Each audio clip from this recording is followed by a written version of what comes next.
ഇന്നിവിടെ ഞാൻ തയ്യാറാക്കുന്നത് കോഫി പൗഡർ കൊണ്ടുള്ള ഒരു സർബത്താണ് തയ്യാറാക്കുന്നത്. ഒരുപക്ഷെ നിങ്ങൾ ആദ്യമായിട്ടായിരിക്കും കോഫി പൗഡർ കൊണ്ടുള്ള ഈ ഒരു സർബത്ത് തയ്യാറാക്കുന്നത് കാണുന്നത്. അതിനുവേണ്ടി നമുക്കിവിടെ സ്റ്റൗവിൽ ഒരു പാത്രം വെച്ചു കൊടുക്കുക. ഈ പാത്രത്തിനകത്തേക്ക് ഞാൻ 1 കപ്പ് വെള്ളമാണ് ആദ്യമായിട്ട് ഒഴിച്ചു കൊടുക്കുന്നത്. ഈ വെള്ളം ഒന്ന് ചെറുതായിട്ട് ചൂടായി വന്നു കഴിയുമ്പോൾ ഇതിനകത്തേക്ക് 1 കപ്പ് പഞ്ചസാര ആദ്യം ചേർത്ത് കൊടുക്കുക.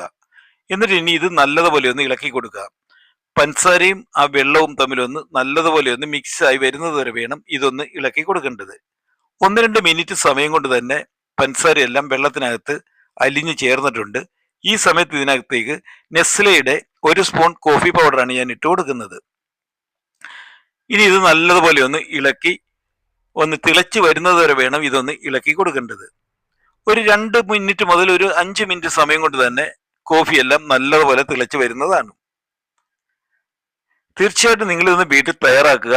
വളരെയേറെ വ്യത്യസ്തമായിട്ടുള്ളതും അതുപോലെ തന്നെ കോഫി ഇഷ്ടപ്പെടുന്ന ഏതൊരു വ്യക്തിക്കും ഇത് വളരെയേറെ ഇഷ്ടപ്പെടുന്ന ഒരു സർബത്ത് തന്നെയാണിത്. പ്രത്യേകിച്ച് കുട്ടികൾക്ക് ഇത് വളരെയേറെ ഇഷ്ടപ്പെടും. അതുകൊണ്ട് നിങ്ങൾ ഇത് ഒന്ന് തയ്യാറാക്കി നോക്കുക. അതിനുശേഷം ഇതിന്റെ കമന്റ് ബോക്സിൽ ഇതിന്റെ ഗുണങ്ങളെപ്പറ്റി അല്ലെങ്കിൽ ദോഷങ്ങളെപ്പറ്റി നിങ്ങളൊന്ന് അഭിപ്രായം കൂടി അറിയിക്കുക. കോഫി എല്ലാം നല്ലതുപോലെ തിളച്ച് ആ ഒരു കറക്റ്റ് പരുവത്തിൽ വന്നിട്ടുണ്ട്. ഇനി ഇത് സ്റ്റൗവിൽ നിന്നൊന്ന് ഇറക്കിയതിന് ശേഷം ഒരു അരിപ്പയിലൂടെ ഇതൊന്ന് അരിച്ച് നമുക്കൊന്ന് എടുക്കാം. സാധാരണ കേരളത്തിൽ കോഫി കൊണ്ടുള്ള സർബത്ത് തയ്യാറാക്കി ഒരുപക്ഷെ നിങ്ങൾക്ക് അറിവുണ്ടായിരിക്കത്തില്ല. പക്ഷെ വളരെ ടേസ്റ്റി ആയിട്ടുള്ള ഒരു കോഫി സർബത്ത് തന്നെയാണിത്. ഒരു വ്യത്യസ്തമായ രുചിയും അതുപോലെ തന്നെ കൂൾ കോഫി കുടിക്കുന്നതിനേക്കാൾ വളരെയേറെ ഗുണപരമായിട്ടുള്ളതും സ്വാദിഷ്ടമായിട്ടുള്ളതും ഒരു സർബത്താണിത്. അപ്പൊ ഇങ്ങനെ അരിച്ചെടുത്ത ഈ ഒരു കോഫി വീണ്ടും നമുക്ക് സ്റ്റൗവിൽ ഒരു പാത്രം വെച്ചു കൊടുക്കുക. അതിനകത്തേക്ക് ഇത് ഒഴിച്ചു കൊടുക്കുക. എന്നിട്ട് ഇനി ഇതൊന്ന് നല്ലതുപോലെ ഇളക്കി കൊടുക്കുക. ഏകദേശം ഒരു 50% ഈ കോഫിയിൽ അടങ്ങിയിരിക്കുന്ന വെള്ളം അതൊന്ന് വറ്റി വരുന്നത് വരെ വേണം ഇതൊന്ന് ഇളക്കി കൊടുക്കേണ്ടത്. കാരണം ഇത് നമ്മൾ സർബത്താണ് തയ്യാറാക്കുന്നത്. ഇത് ഡയറക്റ്റ് നമ്മൾ ഉപയോഗിക്കുന്നില്ല. വെള്ളത്തിന്റെ കൂടെയോ സോഡയുടെ കൂടെയോ ആണ് ഇത് ഉപയോഗിക്കുന്നത്. ഇതൊരു ക്രീം ഒരു കുഴമ്പ് പരുവത്തിലാണ് ഇത് തയ്യാറാക്കി എടുക്കേണ്ടത്. ഇപ്പൊ നല്ലതുപോലെ തിളച്ചു വന്നിട്ടുണ്ട്. ഇങ്ങനെ തിളച്ചു വരുന്ന സമയത്ത് ഇതിനകത്തേക്ക് ഇനിയും ഇഞ്ചിനീരാണ് ചേർത്ത് കൊടുക്കുന്നത്. ഇവിടെ 1/2 കപ്പ് ഇഞ്ചിനീരാണ് ഞാൻ ചേർത്ത് കൊടുക്കുന്നത്. ഇഞ്ചിനീര് ഒരു കാരണവശാലും ചേർത്ത് കൊടുക്കാതിരിക്കരുത്. കാരണം കോഫി സർബത്തിലെ ഏറ്റവും മെയിനായിട്ടുള്ള ഒരു ഘടകമാണ് ഇഞ്ചിനീരെന്ന് പറയുന്നത്. നിങ്ങൾക്ക് വേണമെങ്കിൽ ഇതിനോടൊപ്പം തന്നെ അല്പം കാന്താരിമുളക് വേണമെങ്കിലും ചേർത്ത് കൊടുക്കാം. ഇപ്പൊ നമ്മുടെ സർബത്തിന് ചെറിയ എരിവൊക്കെ കിട്ടും. അത് ചിലർക്കൊക്കെ വളരെ ഇഷ്ടപ്പെടുന്നതാണ്. ഇനി ഇതിനകത്തേക്ക് ഒരു 3/4 കപ്പ് പഞ്ചസാരയും കൂടി ഒന്ന് ചേർത്ത് കൊടുക്കുക. എന്നിട്ട് വീണ്ടും ഇത് നല്ലതുപോലെ ഇളക്കി ആ കോഫിക്കകത്ത് പഞ്ചസാരയെല്ലാം മിക്സ് ആയി വരുന്നത് വരെ വേണം ഇതൊന്ന് ഇളക്കി കൊടുക്കേണ്ടത്. അതുപോലെ തന്നെ കോഫിയിൽ അടങ്ങിയിരിക്കുന്ന വെള്ളത്തിന്റെ അളവും കുറഞ്ഞുകൊണ്ടേ ഇരിക്കണം. അങ്ങനെ കുറയുന്നതനുസരിച്ച് കോഫിക്ക് നല്ല ഒരു കൊഴുപ്പോട് കൂടി, അതായത് നമ്മുടെ കുഴമ്പ് പരുവത്തിലാക്കി വേണം ഇത് എടുക്കേണ്ടത്. ഒരുപാട് കുഴമ്പ് പരുവത്തിലാകരുത്. അങ്ങനെ ആയി കഴിഞ്ഞാൽ ഇത് പെട്ടെന്ന് തണുത്ത് കഴിയുമ്പോൾ കട്ടിയായി പോകാൻ സാധ്യതയുണ്ട്. അതുകൊണ്ട് നമ്മുടെ നാട്ടിലൊക്കെ തയ്യാറാക്കുന്ന സർബത്ത് നിങ്ങൾക്ക് അറിയാമല്ലോ, ആ ഒരു രീതിയിലുള്ള ഒരു കുഴമ്പ് പരുവത്തിലായിട്ട് വേണം ഇതൊന്ന് തയ്യാറാക്കി എടുക്കേണ്ടത്. ഇനി ഇതിനകത്തേക്ക് ചേർത്ത് കൊടുക്കേണ്ടത് നാരങ്ങ നീരാണ് ചേർത്ത് കൊടുക്കുന്നത്. ഞാനിവിടെ 1/2 മുറി നാരങ്ങയുടെ നീരാണ് ചേർത്ത് കൊടുക്കുന്നത്. നമ്മൾ എടുക്കുന്ന കോഫിയുടെ അളവനുസരിച്ച് വേണം നാരങ്ങ നീര് ചേർത്ത് കൊടുക്കേണ്ടത്.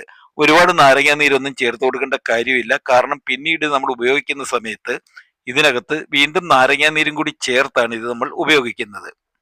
നാരങ്ങ നീരും കൂടി ചേർത്ത് കൊടുത്തതിന് ശേഷം വീണ്ടും ഇത് നല്ലതുപോലെ ഇളക്കി കൊടുക്കുക. കണ്ടില്ലേ, ഇപ്പം നമ്മുടെ സർബത്ത് നല്ല ഒരു മീഡിയം കുഴമ്പ് പരുവത്തിൽ വന്നിട്ടുണ്ട്. പക്ഷെ കുറച്ച് സമയം കൂടി നമുക്ക് ഇതുപോലെ ഇളക്കി കൊടുക്കുക. കാരണം ഇതിലും അല്പം കൂടി നല്ല കുഴമ്പ് പരുവത്തിൽ വരുന്നത് വരെ വേണം ഇതൊന്ന് ഇളക്കി കൊടുക്കേണ്ടത്. ഇപ്പൊ ആ കറക്റ്റ് പരുവത്തിൽ വന്നിട്ടുണ്ട്. ഇനി ഇത് നമുക്ക് സ്റ്റൗവിൽ നിന്നൊന്ന് ഇറക്കി ഒന്ന് തണുത്തതിന് ശേഷം ഇത് ഈർപ്പമായി ഒന്നും ഇല്ലാത്ത ഒരു ബോട്ടിൽ, അതായത് കുപ്പിക്കകത്ത് നമുക്ക് ഇതൊന്ന് ഒഴിച്ചു വെച്ച് ഫ്രിഡ്ജിൽ വെച്ച് ഇത് നിങ്ങൾക്ക് ഏകദേശം 1 മാസം വരെ ഉപയോഗിക്കാവുന്നതാണ്.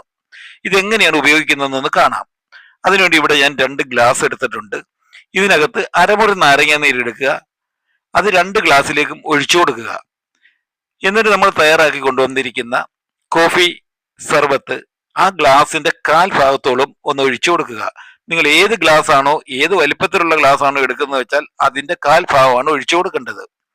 എന്നിട്ട് ഇനി നല്ലതുപോലെ തണുത്ത സോഡ ഇതിനകത്തേക്കൊന്ന് ഒഴിച്ചു കൊടുക്കുക.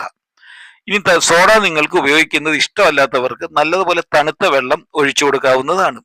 സോഡയാണെങ്കിലും വെള്ളമാണെങ്കിലും നല്ലതുപോലെ തണുപ്പിച്ചതിന് ശേഷം വേണം ഇത് ഒഴിച്ചു കൊടുത്ത് ഉപയോഗിക്കേണ്ടത്. എങ്കിൽ മാത്രമേ അതിന്റെ ആ ഒരു കറക്റ്റ് രുചിയിൽ നമുക്ക് ഇത് ഉൾക്കൊള്ളാൻ സാധിക്കുകയുള്ളൂ. കണ്ടില്ലേ, ഇപ്പൊ നമ്മളുടെ ആ ഒരു സർബത്ത് തയ്യാറായി കഴിഞ്ഞിട്ടുണ്ട്. ഇതിപ്പോ കുട്ടികൾക്കാണെങ്കിലും മുതിർന്നവർക്കാണെങ്കിലും വളരെ ഇഷ്ടപ്പെടുന്ന ഒരു സർബത്ത് തന്നെയാണ് ഇത്. തന്നെയല്ല, ഇതൊരു വ്യത്യസ്തമായ രീതിയിലാണ് തയ്യാറാക്കിയിരിക്കുന്നത്. അതുകൊണ്ട് നിങ്ങളൊന്ന് വീഡിയോ തയ്യാറാക്കി നോക്കുക. നിങ്ങൾക്ക് ഈ ഒരു വീഡിയോ ഇഷ്ടപ്പെട്ടെങ്കിൽ തീർച്ചയായും ഒന്ന് ലൈക്ക് ചെയ്യുക, ഒന്ന് ഷെയർ ചെയ്യുക. അതുപോലെ ഇതുവരെയും